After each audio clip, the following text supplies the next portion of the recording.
A Letter to a Hindu. Written by Leo Tolstoy. Narrated by Mandala. Introduction. The letter printed below is a translation of Tolstoy's letter written in Russian in reply to one from the editor of Free Hindustan.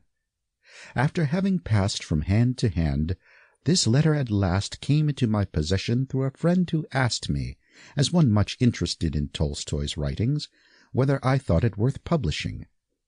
I at once replied in the affirmative, and told him I should translate it myself into Gujarati and introduce others to translate and publish it in various Indian vernaculars. The letter as received by me was a typewritten copy. It was therefore referred to the author, who confirmed it as his and kindly granted me permission to print it. To me, as a humble follower of that great teacher whom I have long looked upon as one of my guides, it is a matter of honor to be connected with the publication of his letter, such especially as the one which is now being given to the world. It is a mere statement of fact to say that every Indian, whether he owns up to it or not, has national aspirations. But there are as many opinions as there are Indian nationalists as to the exact meaning of that aspiration, and more especially as to the methods to be used to attain the end. One of the accepted and time-honored methods to attain the end is that of violence. The assassination of Sir Curzon Wyllie was an illustration of that method in its worst and most detestable form.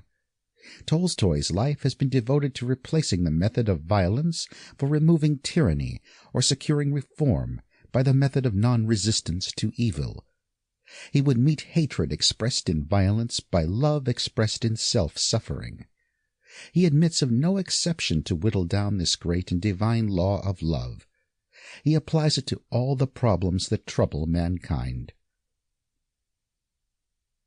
When a man like Tolstoy, one of the clearest thinkers in the Western world, one of the greatest writers, one who as a soldier has known what violence is and what it can do, condemns Japan for having blindly followed the law of modern science, falsely so called, and fears for that country the greatest calamities, it is for us to pause and consider whether, in our impatience of English rule, we do not want to replace one evil by another and a worse.